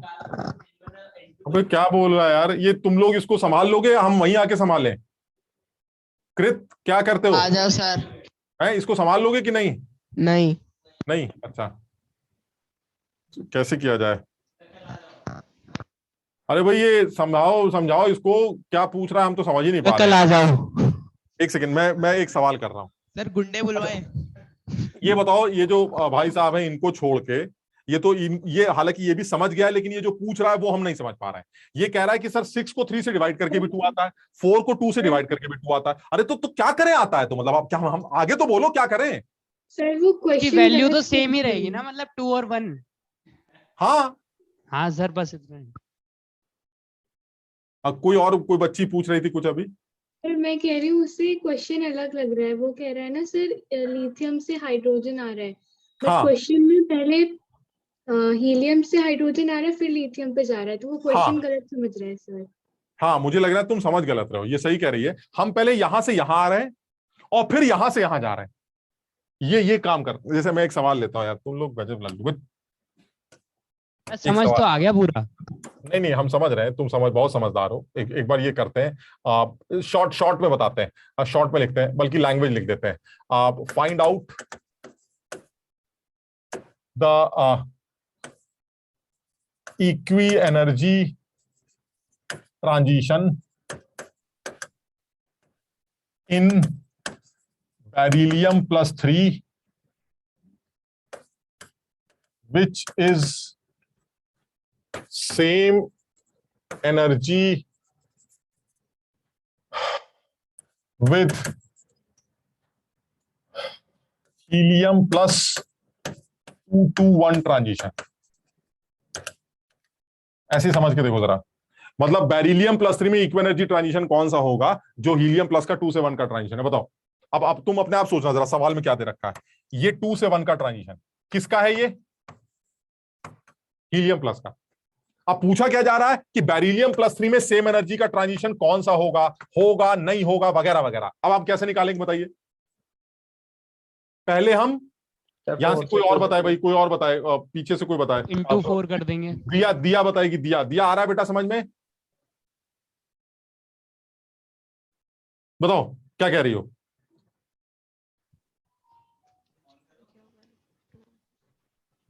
बोलो। सर ये होगा नहीं ये नहीं होगा, मैं बता रही हूँ। हाँ बताओ।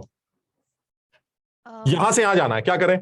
2 पहले हम उसको डिवाइड करेंगे 2 से, क्या तो लाने के लिए? 1 और 1/2 और उसके बाद उसको 4 से मल्टीप्लाई करेंगे। क्या लाने के लिए 2 से डिवाइड कर रही हो तुम?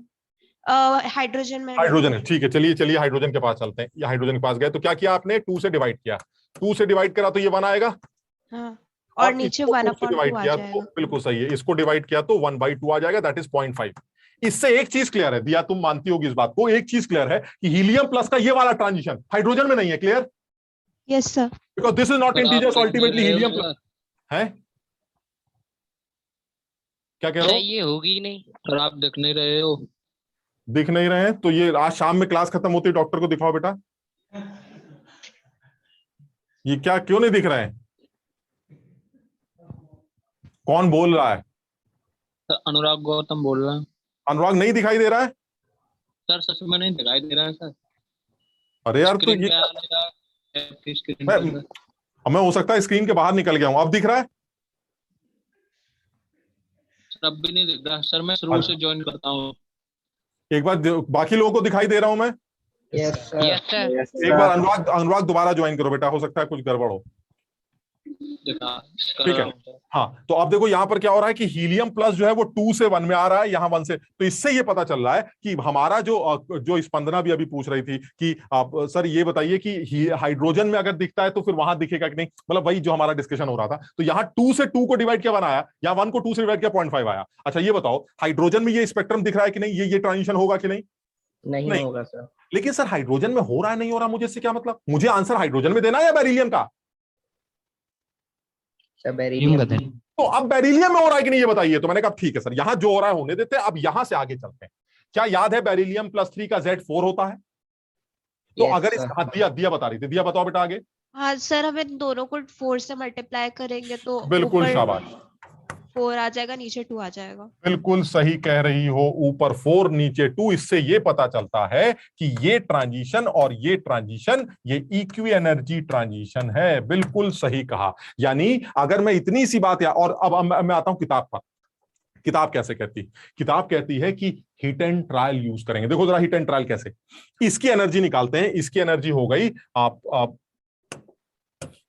-13.6 इंटू हीलियम प्लस का जो Z होगा कितना 2 -13.6 Z², और ये आ जाएगा 1/n1² minus 1/n1² minus 1/n2², और ये इक्वेट कर देंगे -13.6 इंटू बेरिलियम प्लस 3 का 4 स्क्वायर 1/n1 स्क्वायर, या 1 माइनस बाहर है तो 1/n2 square minus 1/n1 square. वो इसको इक्वेट करेंगे। और बताओ इस पूरी इक्वेशन में कितने अननोन है? 2 अननोन। इक्वेशन एक है, सॉल्व कैसे करोगे? वो क्या बताते हैं भाई, using hit and trial method आपको n1 n2 मिल जाएगा। अरे भाई हमारा दिमाग खराब है, हम n1 n2 की कितनी वैल्यूज पुट करेंगे ये वैल्यू इक्वेट करने के लिए? इसलिए ये सब बकवास बिल्कुल नहीं करेंगे। सिर्फ एक छोटी सी बात याद करके जाएंगे, हाइड्रोजन का दे रखा हो तो आगे जाने के लिए मल्टीप्लाई कर दो और आएगा। मल्टीप्लाई इंटीजर का होता है तो इंटीजर ही आता है, यानी हाइड्रोजन का तो सब कुछ मिलेगा, वापस आने वक्त डिवाइड होता है, डिवाइड होने से मिल भी सकता है, नहीं भी मिल सकता है, बात खत्म हो गई। और अगर आपको बीच वाले से कहीं आगे जाना है तो पहले बीच वाले से हाइड्रोजन के पास आ जाइए और हाइड्रोजन से आगे वाले के पास चले जाइए, आपका काम हो जाए। क्लियर है ये? अब किसी को डाउट है इसमें? तन्मय बेटा क्लियर है?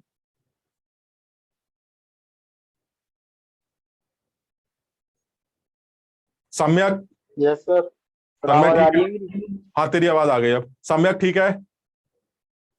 सर एक सेकंड रुक जाओ सर, यहाँ पे लाइट चली गई है। कहाँ पे सर? इंदिरापुरम सेंटर पे। इंदिरापुरम सेंटर पे लाइट चली गई है तो दिखाई दे रहे हैं सारे। सर एक सेकंड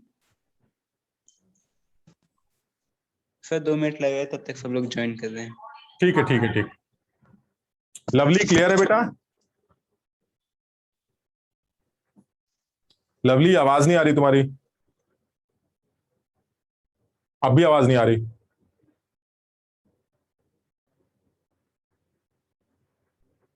अक्षरा क्लियर है? Yes sir. Komal? Yes sir. Krish? Krish Agarwal? क्या यहीं आके कनेक्ट नहीं है?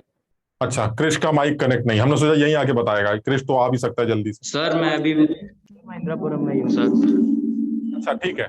अर्शदीप? आ गए। ठीक है। वैभव? Yes sir. शाबाश। स्पंदना अब क्लियर है? कोई डाउट नहीं है अब? बिल्कुल सर आ गए हम लोग। Clear sir. ठीक है ठीक है ठीक है। चलिए, तो इसका मतलब ये हुआ कि ये एक इंपॉर्टेंट टॉपिक है जिसपे एक सवाल बनाए जा सकते हैं और वो सवाल मुश्किल भी हो सकते हैं, बट अगर आपको ये क्लैरिटी होगी तो आप तमाम आंसर दे सकते हैं। जैसे मान लो अब कितने अच्छे अच्छे सवाल बन सकते हैं इसमें कि आप, चलो एक सवाल लिखते हैं, अब इस पे और सवाल बना के देखते हैं कि क्या क्या बन सकता है। ऐसे ऐसे खड़े खड़े सोचते हैं। मान लीजिए ये पूछा जाए, find out the wavelength of a photon emitted during a transition of an electron from 28 to 20 in beryllium +3 आए। ये सवाल आ गया। समझो ये सब जहर है। जहर मतलब बच्चों के लिए मुसीबत है। जो बच्चे कैलकुलेशन से घबराते हैं उनके लिए सब मुसीबत, क्योंकि अब इस सवाल का आंसर देने के लिए वो उसको पता है, उसको मुश्किल नहीं लग रहा है, उसको समझ में आ रहा है करना क्या है। जो उसको सिखाया गया है वो वही करेगा। वो क्या करेगा? हमें पता है कि जब भी फोटोन की वेवलेंथ निकालनी होती है तो मैं RZ² का सहारा लेता हूं, एंड दिस इज 1/20 का स्क्वायर 1/28 का स्क्वायर। सर ये मेरा आंसर है।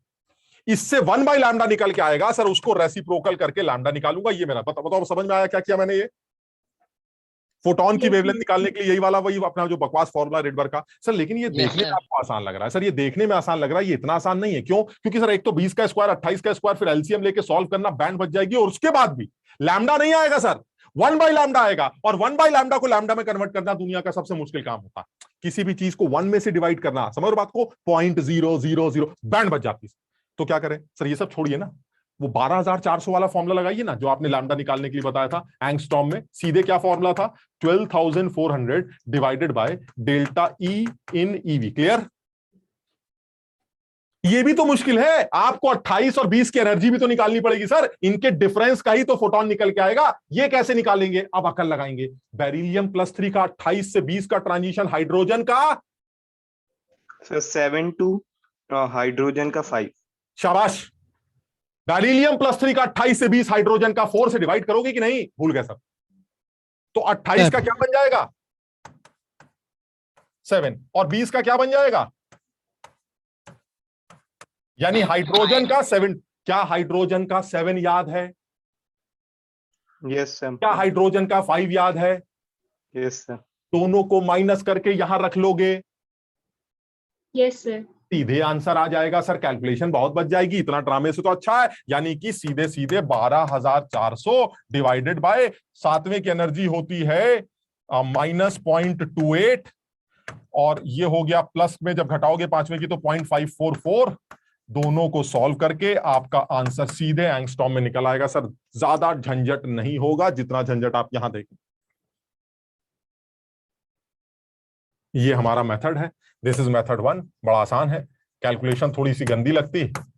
एंड दिस इज मेथड 2, ये ज्यादा लॉजिकल लगता है और ज्यादा समझदारी वाला लगता है, लेकिन इसको वही कर पाएगा जिसको दो बातें पता होंगी। एक तो वेवलेंथ निकालने का एंगस्ट्रॉम में डायरेक्ट फॉर्मूला ये है, if this delta is the energy of photon in EV then the wavelength of that photon will be in angstrom will be this, ठीक। और दूसरा जिसको ये भी पता हो कि EQ एनर्जी ट्रांजिशन का क्या मतलब, बेरिलियम +3 का 28 से 20 का ट्रांजिशन वो हाइड्रोजन का 7 से 5 के इक्विवेलेंट होगा, और 7 और 5 तुमने याद कर रखी है। अब इनमें तुम में से कुछ लोग जो दिमाग में आ रहा होगा कि सर अगर ये 7 से 5 का गैप ना होता, 8 का 5 से गैप होता, जैसे पिछली बार भी एक बच्चा पूछ रहा था, तो फिर जैसे दुनिया सॉल्व करती है वैसे तुम भी सॉल्व कर लेना।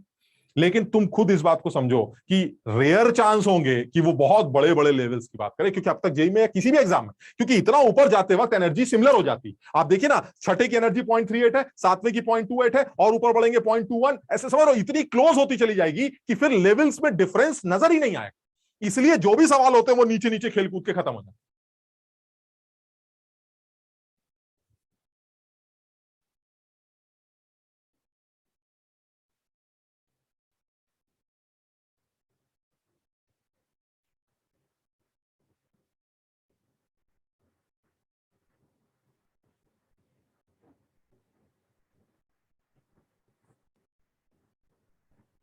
समझ में आया क्रिश? समझ में आया बेटा?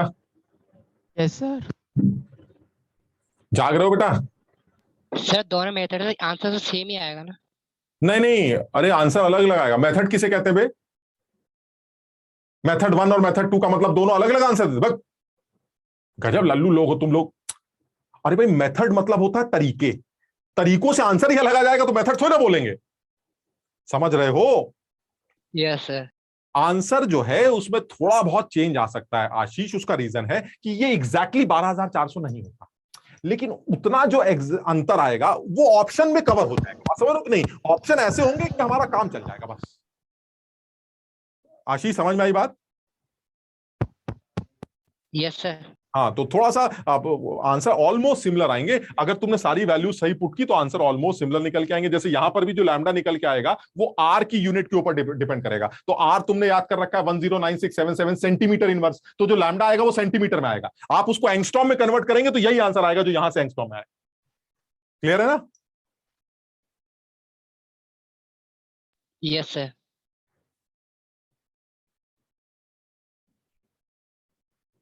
स्कूल में तो इससे ही निकालना पड़ेगा फिर। स्कूल में तो मुझे लगता है यही वाला मेथड थोड़ा सा ज्यादा लॉजिकल लगता है, क्योंकि वो 12,400 वालों को पता नहीं मैडम नंबर देंगी कि नहीं। तो ये एक तरीका है रिडबर्ग कांस्टेंट का, इसी को यूज करके कर लेना। ठीक है, कम से कम इसमें ज्यादा दिमाग नहीं लगाना, मजदूरी करनी है, मजदूरी करके सो। और वैसे भी मैं बताऊं तुम्हारे स्कूल में ये 28-22 नहीं आएगा।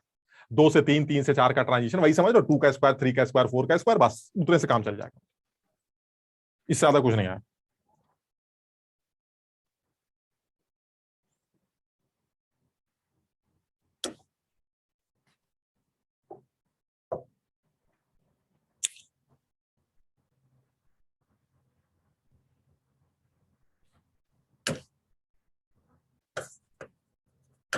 अब एक पॉइंट और लिख लेते हैं।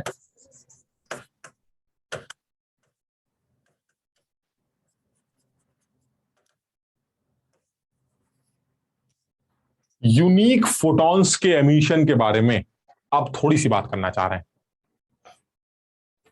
इसको बहुत ज्यादा अभी डिटेल में डिस्कस नहीं करेंगे, अगली क्लास में इसको डिटेल में डिस्कस करें, बिकॉज इसके ऊपर भी मैंने देखा है कि हर साल जो है, इस बार भी जेई के पेपर में, पिछले साल भी, हर साल जो है इससे रिलेटेड सवाल बनते हैं। तो ये यूनिक ट्रांजिशंस या यूनिक एमिशंस जो हो रहे हैं हाइड्रोजन के एमिशन स्पेक्ट्रम में या किसी भी सिंगल इलेक्ट्रॉन सिस्टम के जो एमिशन स्पेक्ट्रम बनता है, उसमें ये जो यूनिक फोटॉन्स है इसका सिग्निफिकेंस क्या है? एक चीज तो देखो, मेरे ख्याल से सब लोग समझ रहे होंगे, यूनिक का मतलब होता है अलग। तो जैसे हम लोग इस बात को समझ चुके हैं कि स्पेक्ट्रल लाइंस जो बनती है, मान लीजिए 5 स्पेक्ट्रल लाइन बनी, तो 5 स्पेक्ट्रल लाइंस का मतलब 5 अलग अलग एनर्जी के फोटॉन्स निकले। इसका यह मतलब नहीं है कि 5 ही फोटॉन निकले तो करोड़ों हो सकते हैं, लेकिन टोटल अलग अलग तरह के 5 होंगे, जिसका मतलब यूनिक फोटॉन्स 5 माने जाएंगे। ये वाली बात सब लोगों को क्लियर हो गई कि नहीं? जैसे मान लीजिए किसी हाइड्रोजन के एमिशन या किसी भी सिंगल इलेक्ट्रॉन सिस्टम का एमिशन स्पेक्ट्रम जो है वो ऐसा दिखाई दे रहा, ये ऐसे। इसका क्या मतलब? इसका यह मतलब है कि सर उस सिस्टम ने 4 फोटॉन निकाले ना, उस सिस्टम ने 4 अलग तरह के फोटॉन निकाले। दोनों में डिफरेंस समझ में आ रहा है? यानी ये जो फोटॉन होगा इसकी एनर्जी E1 होगी, ये जो फोटॉन छपा इसकी एनर्जी E2 होगी, इसकी एनर्जी E3 होगी, इसकी एनर्जी E4 होगी। ये चारों अलग अलग एनर्जी के होंगे, इसमें कोई डाउट नहीं है कि E1 वाले बहुत सारे निकले होंगे, ये तमाम E1 वाले निकले होंगे बहुत सारे, और ये सारे E1 जाके यहां जाके छप जाएंगे। इसी तरह से E2 वाले बहुत सारे निकले होंगे, ये जितने E2 वाली एनर्जी के फोटॉन हैं ये तमाम फोटॉन जो हैं इकट्ठे होके यहां छप जाएंगे। इसी तरह से E3 वाले बहुत सारे यहां छप जाएंगे, E4 वाले बहुत सारे यहां छप जाएंगे। लेकिन कुल मिला के सर 4 ही स्पेक्ट्रल लाइंस इसलिए बनी है because you have only 4 types of energies of photons, 4 different types of energies of photon. These different types of energies are photons are known as unique photons. इनको यूनिक फोटॉन्स का नाम दिया जाता है। और अब मैं ये कैलकुलेट करना चाह रहा हूं कि मेरा अगर हाइड्रोजन एमिशन स्पेक्ट्रम बन रहा है तो मेरा सैंपल कितने मैक्सिमम और कितने मिनिमम यूनिक फोटॉन्स एमिट कर सकता है। यूनिक नंबर ऑफ फोटॉन्स की बात नहीं कर रहा है, यूनिक फोटॉन्स एमिट कर सकता है। अब मैं इस बारे में बात कर रहा हूं, बताओ यहां तक क्लियर है? क्या डिस्कशन करने जा रहे हैं? ठीक, अब इसका पहला केस बनाया जाता है और वो है सिंगल एटम का सिस्टम। यानी मेरे पास एक सैंपल है, सैंपल ऑफ 1 एटम। एक एटम का सैंपल है और आपसे पूछा जा रहा है कि एक एटम का सैंपल मैक्सिमम कितने यूनिक और मिनिमम कितने यूनिक फोटॉन्स एमिट कर सकता है। तो चलिए केस ले लेते हैं। 1 एटम का सैंपल है और उसको आपने nth लेवल तक एक्साइट कर दिया।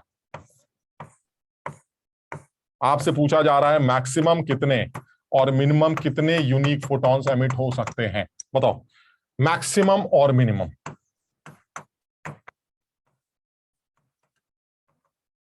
ये इलेक्ट्रॉन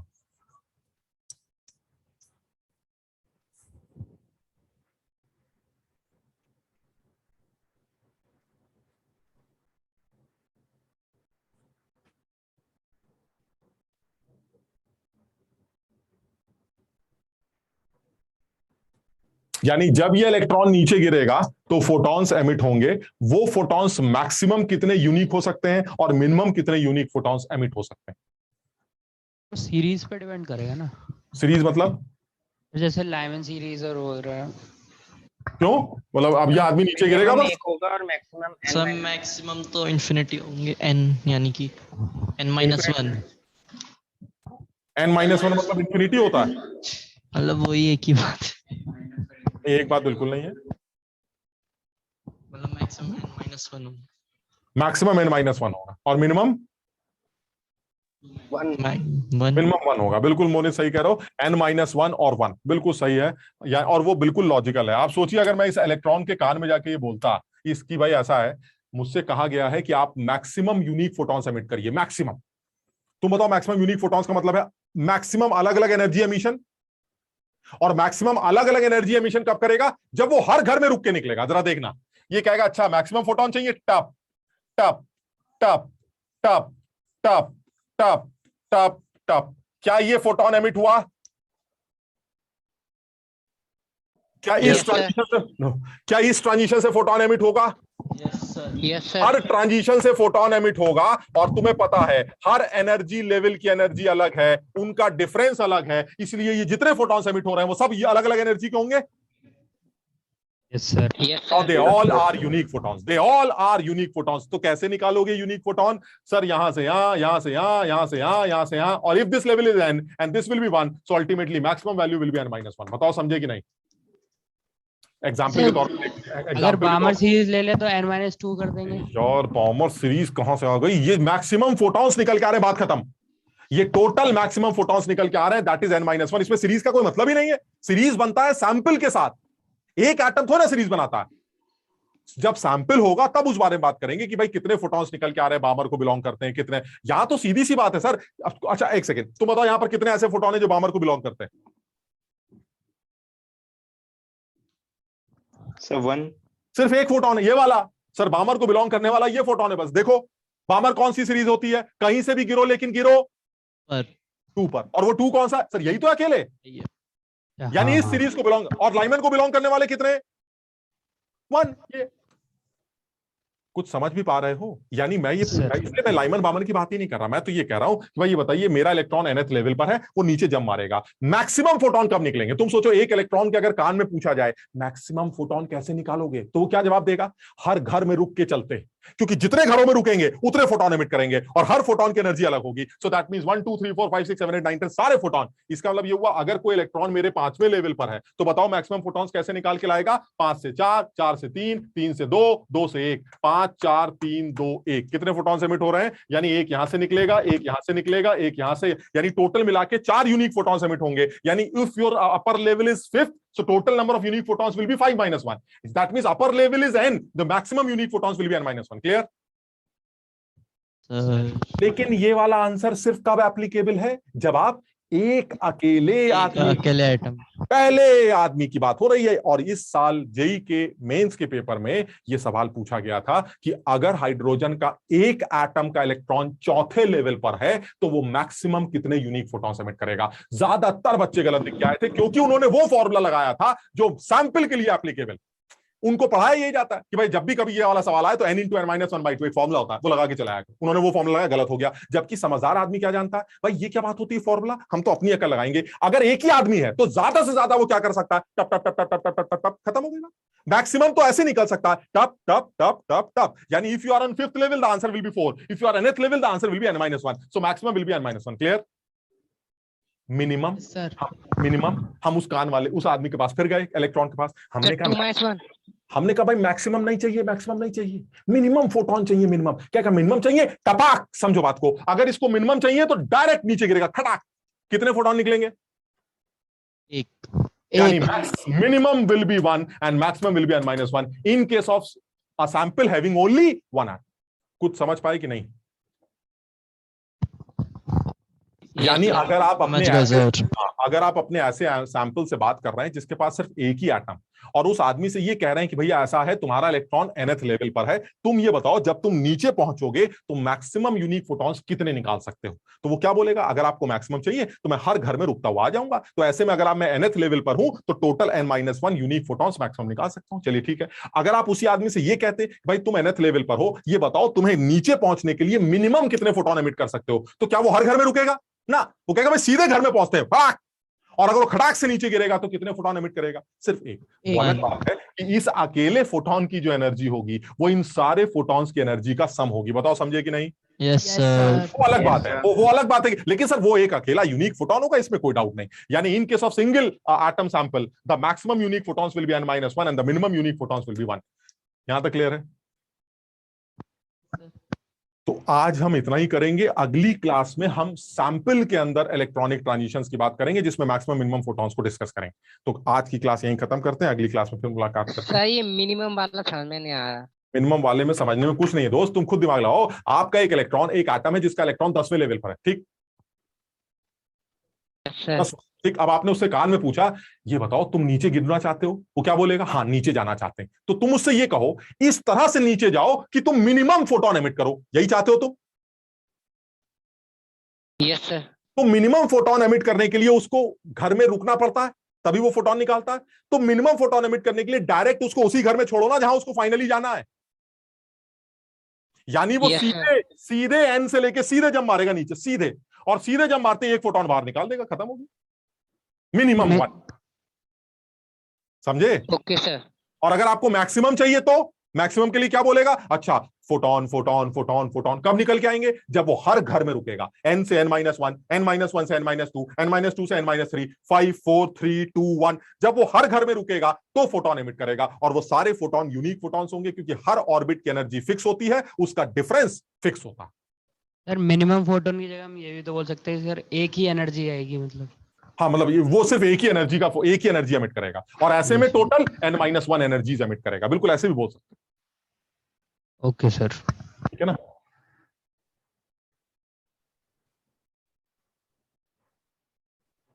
मोनित, पीरियोडिक प्रॉपर्टीज 21 अगस्त के टेस्ट में आ रहा है। जितना कराया जाएगा बेटा उतना ही आएगा, मतलब जो कराया नहीं गया वो टेस्ट में कैसे आ सकता? तो वो हम उस हिसाब से एडजस्ट करेंगे टेस्ट को। तुम टेंशन मत लो, जो पहले जो कराया जा रहा है उस पर ध्यान रखो, है ना? तो कोई भी ऐसा चीज नहीं देंगे। चलो ठीक है, बाय बाय।